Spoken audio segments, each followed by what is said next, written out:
I'm so happy to be here again at Love Tomorrow. Do you remember where you were exactly 8 days ago? I do. I was at the office when Charlotte and Yves were calling me simultaneously. The main stage of Tomorrowland was on fire. And today, here we are, on the very same grounds, continuing to dream, to build, and to connect. I want to express my deep gratitude to the Tomorrowland team for their extraordinary resilience and agility. Let's give them an applause.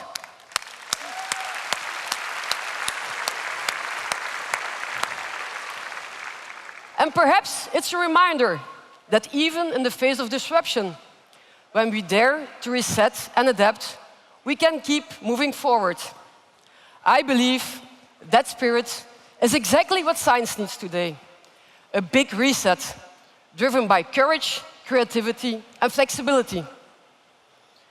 So, I'm so happy to be here today, sharing VITO's vision, my vision, on how we can create a tomorrow that loves us. I'm Inge Neven, the CEO of VITO. And at VITO, we act as a science to technology catalyst to build, in close collaboration with many partners, a strong Europe, with the region of Flanders leading the way. Our vision, our goal, our focus is the creation of innovation for a resilient industry and society in Europe, and leverage that to the entire world, while realizing the climate transition, also ensuring economic prosperity and a safe and secure environment for all of us. Today, tomorrow, for our children and our grandchildren's children. And that's not that easy. Indeed, we haven't yet achieved the pace needed for climate mitigation. And in the meantime, for most policymakers, the focus has shifted to other urgent problems, such as industries being under pressure.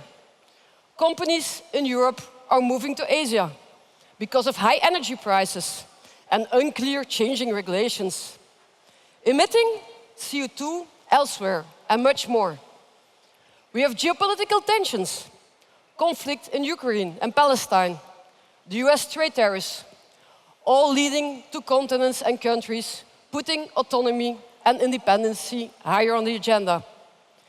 And of course, investing massively in defense budgets.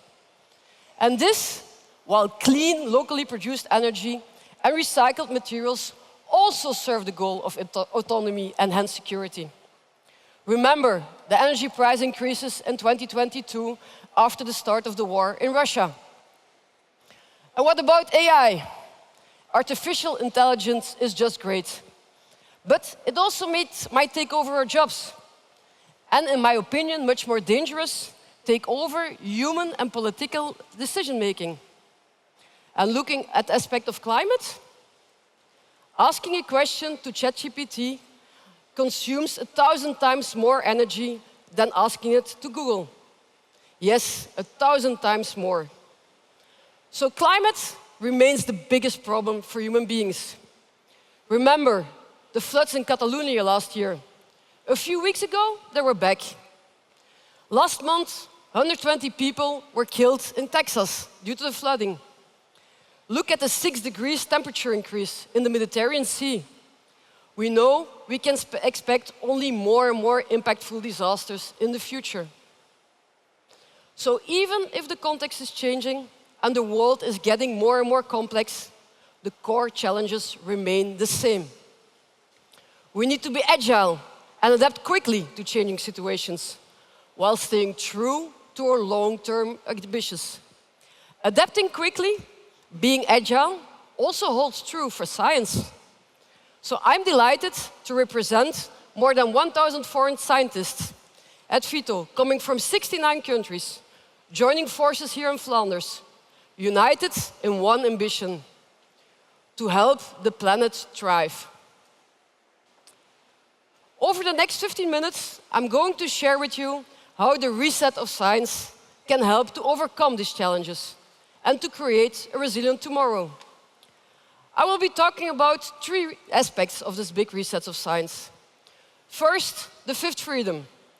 A freedom that will give us the ability to shape the future of tomorrow, with extreme collaboration as a key concept.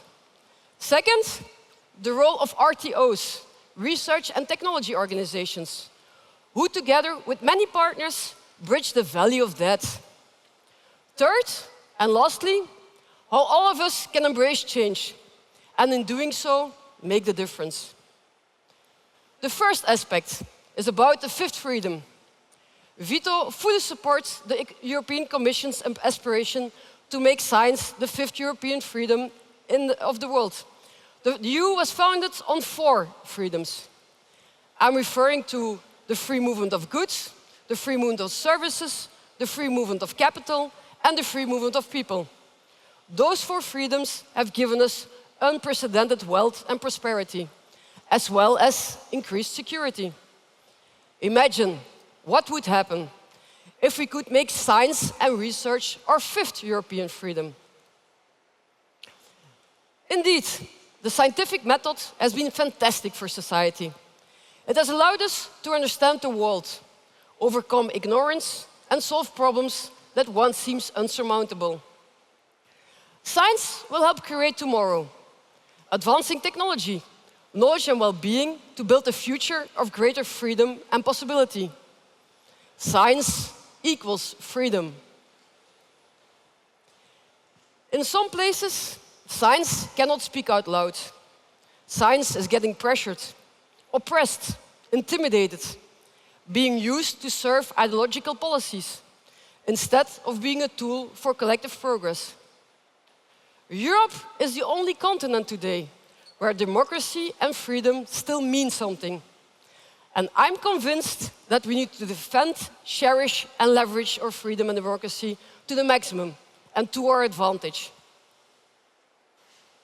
Science needs freedom of speech in order to have opposed opinions, create debate, add new insights. Science needs the freedom of speech in order to thrive and create. Scientific research is by definition fact-based and long-term. This means that scientific organizations like VITO can play a role in coordinating different stakeholders in the big societal challenges and transitions. We are neutral, we have the stakeholders' trust, and we have that long-term vision, essential for achieving the goal. Science must thrive. Europe's second strategic advantage, next to democracy and freedom, is innovation, being the best. Now, some people might be thinking, and what about China? Yes, it's true. They've been learning a lot from us in the past decades. And yes, they've been leapfrogging us in, for example, technologies like solar panels and electrical vehicles. China graduates 4 million students in science, technology, engineering, and mathematics, STEM students, every year. In Flanders, we only have about 20,000 STEM students. Looking at the numbers, it doesn't seem possible to compete, let alone be the best. However, when we take the whole of Europe together, we have 1.8 million STEM graduates. Also compared with the US, that have 800,000 STEM students, it means something. It means that when we join forces, we can compete. A last concept of the fifth freedom is extreme collaboration. A mindset of genuine and open collaboration across the knowledge hubs in Europe. Scientific collaboration is an enabler to make the transitions happen. Being the best jointly, combining research maps, sharing lab and pilot infrastructure, fostering insights, creating breakthrough innovation based on local strengths and solutions that are borderless, all scalable and designed to scale. Shaping, sharing, and freely defending our collective long-term vision and bringing together ecosystems while creating that tomorrow that we all love. If you were here last year, perhaps you remember the example I gave on the valorization of lignin. Lignin is a waste stream, a side product of wood, bringing together a consortium of different research organizations and more than 750 companies over the whole value chain, from wood producers in Latin America and Scandinavia to producers of building materials, cosmetics, or the car industry, together we can create the necessary scale for the bioeconomy and hence make this innovation mature to conquer the market. I'm certain that with this deep integration, Europe will be able to make our industry stronger, our societies more resilient, and our environment more healthy. I would like to share another example. Whether it's Honolulu, Sydney, or Boom, they're all relying on VITO satellites imaging power to better understand and manage climate change challenges. Europe's Sentinel and Copernicus satellite network downloads its data to our headquarters. We process, calibrate, and enable these petabytes of data to be used as decision support tools for the rest of the world. In this way, we can define which crops should be planted at which moment in time, at which location, ensuring food security. We can identify the potential for the installation of triple glass or solar panels for housing. And we can even identify the prime locations in Ukraine to establish agricultural production.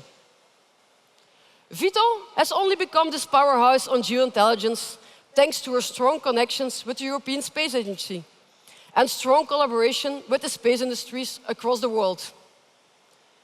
This is why we actively pursue deep, structural, and integrated collaboration with industrial, institutional, and academic research teams outside of VITO, learning faster and moving forward together. Besides our further and deeper European collaboration, there's a second reset we need to address. That second reset is science needs to reorient from lab to life. Perhaps you've noticed that science is full of jargon, stuff like TRL, technology readiness level. Do you remember that I mentioned the value of that? Scientists use the TRL systems to indicate the technology readiness level and a scale from 1 to 9.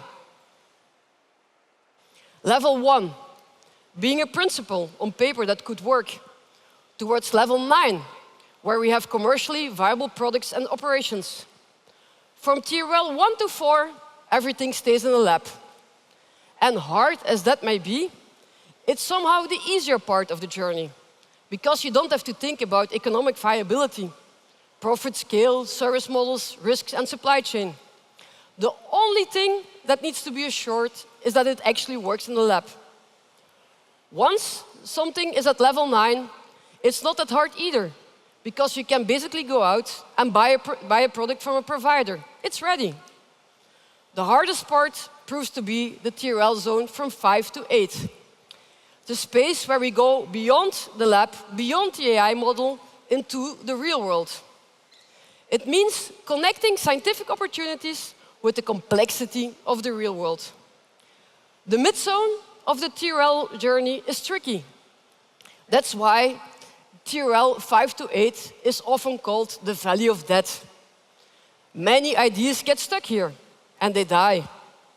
But it's also the zone where big breakthroughs can happen. VITO is organized and specialized in crossing that valley of death, TRL 5 to 8, so that we all can benefit from scientific progress in the real world. Let me give you an example. It takes a lot of knowledge, insights, new ideas, and tests in the lab to build a setup that can identify the ingredients of a battery. But even if this works, it's a whole different challenge to build a machine that can do this automatically, figuring out the mass and properties of each battery particle as it moves along a conveyor. And doing it in a cost-effective, scalable way, more accurately than people. That's even harder. And still is exactly what we did. If you have attended Love Tomorrow last year, you might have seen the presentation of my colleague Chris. Chris, together with a great team of colleagues and partners, developed a prototype machine that can identify and sort all types of batteries on an atomic level, getting critical raw materials like lithium out of them. From TRL 5, the prototype last year, to TRL 8 working product, and fully operational TRL 9 in December, we'll have successfully navigated the Valley of Death. We have crossed the difficult journey from lab to life. It is in this challenge that VITO, together with industrial partners, excels. The third reset to help reach your goals to create a sustainable tomorrow: embrace change. Imagine you must renovate your house while you're still living there. Been there, done that, I see you thinking. However, sharing the electricity with your neighbors, driving an electrical vehicle to the south of Spain, using the washing machine only when the sun is shining, for many of us, this is going a step further, perhaps a step too far. Let me share a case study of what some call a mess. Perhaps you've heard my colleagues, Doreen and Maarten, earlier today. Their mission is to enable 100 neighborhoods in Flanders to become fossil-free energy zones by 2030. So we can close the gas tap. This is not that easy, as the first living labs in Genk are showing. We've been renovating the houses of people in a residential and social living area, while people were still living in their houses. They needed to share energy and adopt new behavior. And even if the energy supplier was optimizing the energy usage, that proved to be a challenge. The technology was not yet 100% viable, and the people thought that the energy price would be lower, so they increased the temperature of the house. This led to high energy bills in the beginning. It was a mess. But the good news is that after a lot of discussions and changes, it now works. The energy consumption for the 27 houses of the social living area has been reduced with 50%. The main lesson learned here is that real-life feedback is needed to be able to adapt technology and make it suitable for consumption. And that to embrace the change, becoming a fossil-free energy zone will need both the head and the heart. And we all know we have to change our behavior sometimes. Sometimes circumstances or situations changes. For example, would you turn on the washing machine when the baby needs to sleep in the room next door? Or would you wait?